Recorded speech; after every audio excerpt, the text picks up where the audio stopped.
Shalom saudara-saudara yang dikasihi oleh Tuhan. Pernahkah saudara merenungkan mengapa manusia itu harus memiliki tanggung jawab? Saudara, karena manusia telah menerima anugerah Tuhan. Saudara, anugerah Tuhan merupakan alasan mengapa kita harus mempertanggungjawabkan hidup kita di hadapan Tuhan. Salam jumpa dalam program Tuhan adalah Gembalaku. Saudara, kita sebagai orang tebusan Tuhan haruslah dapat mengetahui apakah yang menjadi tanggung jawab kita dan apa yang Tuhan kerjakan dalam kehidupan kita. Saudara, memang kita diselamatkan karena anugerah yang tanpa syarat itu. Namun bukan berarti dalam segala hal kita tidak perlu melakukan apa yang Tuhan rancangkan dan Tuhan kehendaki. Saudara, ketika kita tidak bertanggung jawab untuk hal-hal yang seharusnya menjadi tanggung jawab kita, maka kita tidak boleh menyalahkan Tuhan dan anugerahnya. Karena memang anugerah yang Tuhan berikan itu adalah alasan mengapa kita harus bertanggung jawab untuk hidup kita.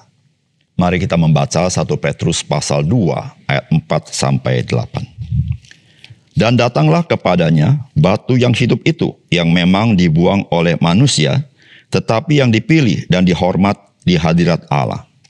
Dan biarlah kamu juga dipergunakan sebagai batu hidup untuk pembangunan suatu rumah rohani, bagi suatu imamat kudus, untuk mempersembahkan persembahan rohani yang karena Yesus Kristus berkenan kepada Allah.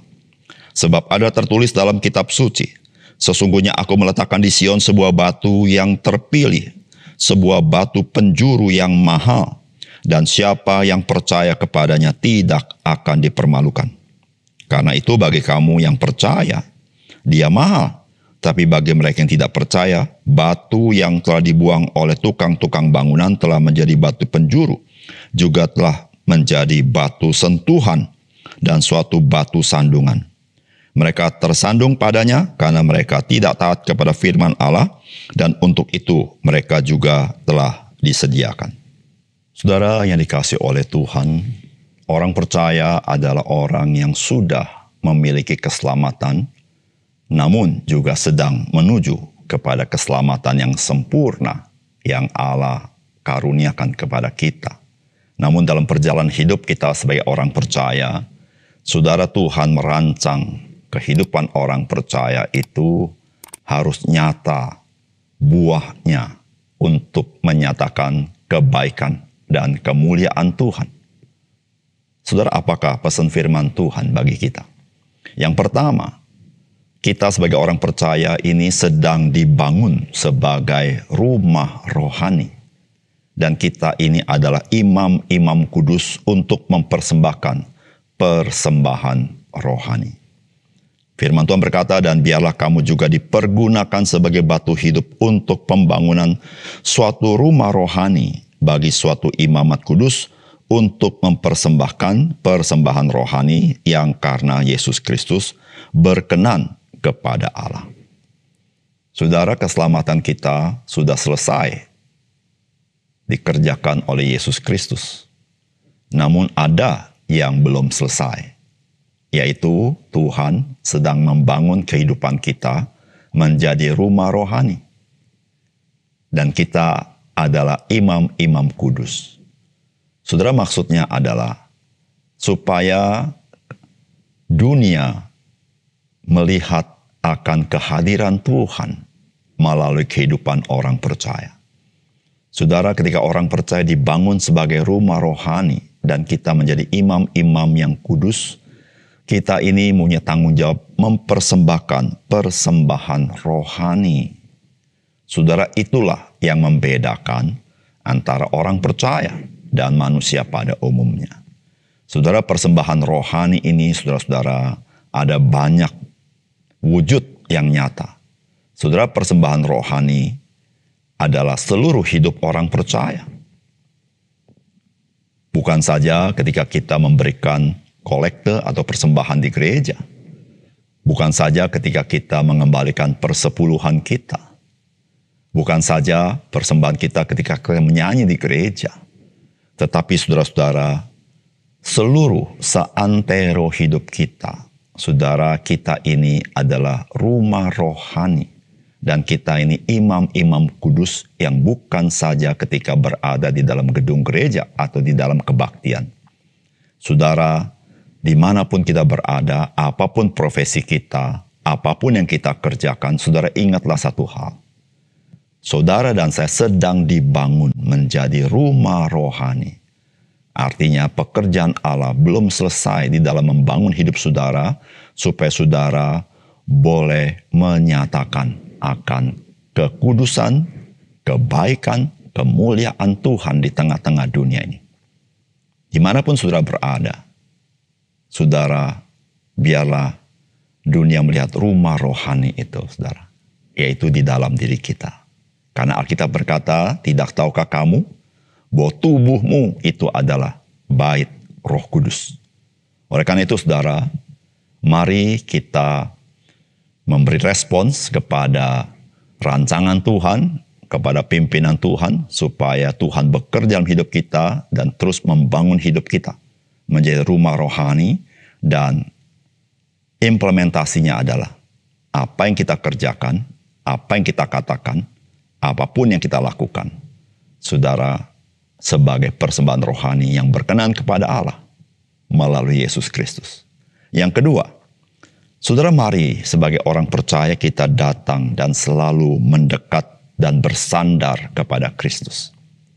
Saudara, firman Tuhan berkata, dan datanglah kepadanya batu yang hidup itu yang memang dibuang oleh manusia, tetapi yang dipilih dan dihormat di hadirat Allah. Saudara, Alkitab ketika menggambarkan siapakah Kristus, maka Alkitab menggambarkan seperti batu.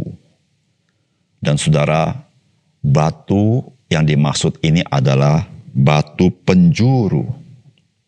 Dan batu ini adalah batu yang dipilih oleh Tuhan. Batu ini adalah batu yang mulia. Namun di samping itu juga batu yang dibuang oleh manusia. Saudara, apa artinya disebut batu penjuru? Saudara, artinya saudara, sebuah bangunan, seluruh strukturnya, saudara, terkoneksi dengan batu penjuru.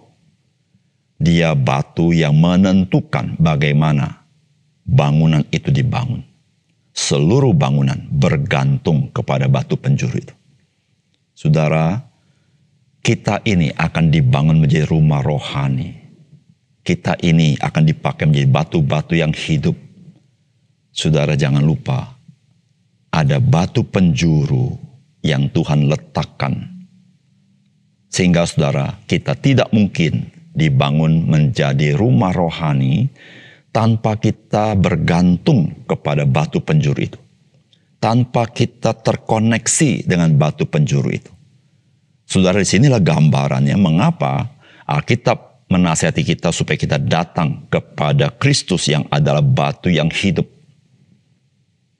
Saudara, untuk kita bisa dibangun menjadi rumah rohani ketika kita terkoneksi dengan Kristus. Saudara, apa itu hidup yang rohani?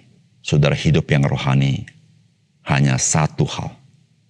Kita menjadi sahabat Yesus Kristus setiap hari. Itulah hidup yang rohani. Itulah hidup yang saleh, yaitu berjalan bersama dengan Sang Immanuel itu. Itulah hidup yang rohani. Hidup rohani tidak sama dengan saudara mengikuti ritual ini, ritual itu. Tetapi hidup yang rohani adalah ketika saudara dan saya berjalan bersama Juru Selamat kita setiap hari. Saudara, bukankah itu yang Yesus katakan, jika engkau mau ikut aku, engkau perlu menyangkal diri dan memikul salibmu setiap hari dan ikut aku. Saudara yang kasih dalam Tuhan. Jikalau engkau dan saya tidak bersandar dan tidak terkoneksi dengan Kristus dalam hidupmu sehari-hari, saudara, kita mustahil kita bisa dibangun menjadi rumah rohani dan menjadi kesaksian bagi banyak orang. Mari kita berdoa.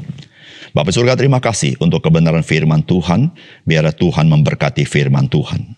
Terima kasih Tuhan memberikan gambaran demi gambaran supaya kami mengerti pesan rohani yang Tuhan berikan kepada kami. Terima kasih Tuhan, dalam nama Tuhan Yesus kami berdoa. Amin.